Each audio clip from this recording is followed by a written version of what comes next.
med duonda matin kama wakili wacho ka. King'iyo kes ni onyisi gimoro ma adhi wache gi kisungu lakini aparo ni ok obi wuok maber ahinya. Maj kaka nyalo explain e yo mayot. Iwacho ni sirkal nigi find ng'ato ka ng'ato. Tiende ni kata mana in kama ibede sani, sirkal nigi faindi. Machieng' moro amora ma gidwa soyi e od ang'ech tibiro donjo. Ibiro gol faindi mikia kata kuma gima in kata in wuon ikia ni nitimo. Bike kata chieng' mane time, but ibiro yudo ka en file kendo mantie kendo chwe malich. Koro mane gima notimore gi Gachagua. Sama ne gise chwanyore gi jatend piny. Nong'e maber ni fainde nyaka ni gol. Mae momi winjo kogol file mogol weche modhi oketne oriwore nyaka gi weche mag mwandu owadgi manosenindo. Kech koro imanyo ni amanya gimoro. To kosekele mochopo, to koro nyaka idila kode. To be adier mabe nyaka obed godo kwadok chien e wach mar separation of powers. Kenya ka gimoro achiel mantiere culture en ni ng'ata mosebedo gi kes mano kore jatelo. Kendo ka in gi kes to yieri yot mogik. Makata kwa chako gi mosenindo Raila Odinga, embe dono dhi mane detention ne kudugo bedo ng'amo tegno oko ka.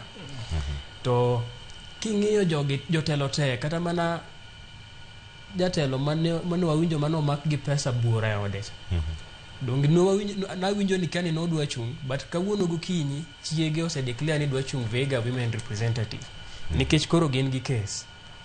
To cases gi gimomiyo ka ng'ato nigi kes to obiro chung. Namba achiel, kes mi sympathy moro kan. Ji osika ni isando nyathiwa oketne kes mok mari. Kes to ne mari pesa ine moyudi godo.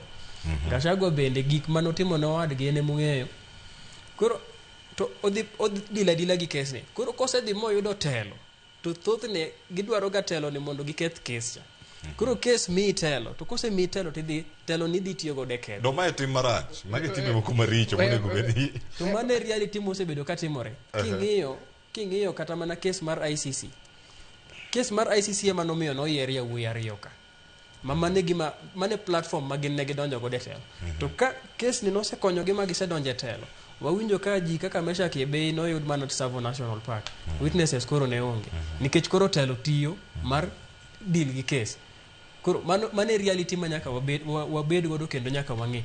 Kaka Gachagua sani, kes ne ni kama dhi. En olema ni kawuono done mondo kik rule in his favor.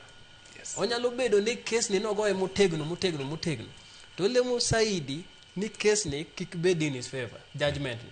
Olema inya ni mondo kes ni ogore piny e High Court. Mondo dhi e Court of Appeal. Mondo kes ni ochako gore piny. Mondo wach ni ker tiyo gi court mar sande. Makata ko dhi e High Court to joko osebedo bribe. Nikech ncha no ywak sama ne otame mondo kiko amend petition ni. Ko wacho ni mago ni judges go omiyo orders from above. Emomiyo ok dwa miye time. Mbo winjo ka issue mar fairness mar time no. Be nyaka dhi raise e Court of Appeal. Kaso ko chako wuok e Court of Appeal ka koro dhi e Supreme Court. Jo sekal election. To sechegi otiyo gi case ni kaka campaign slogan ne. Oyudo godo sympathy mupone obedo president. Kose bedo president don koro ene mong'e ni Chief Justice bedo ng'awa. Kech ene ma koro appoint gi. To koro kanya ma case ni dhi winjo ni Supreme Court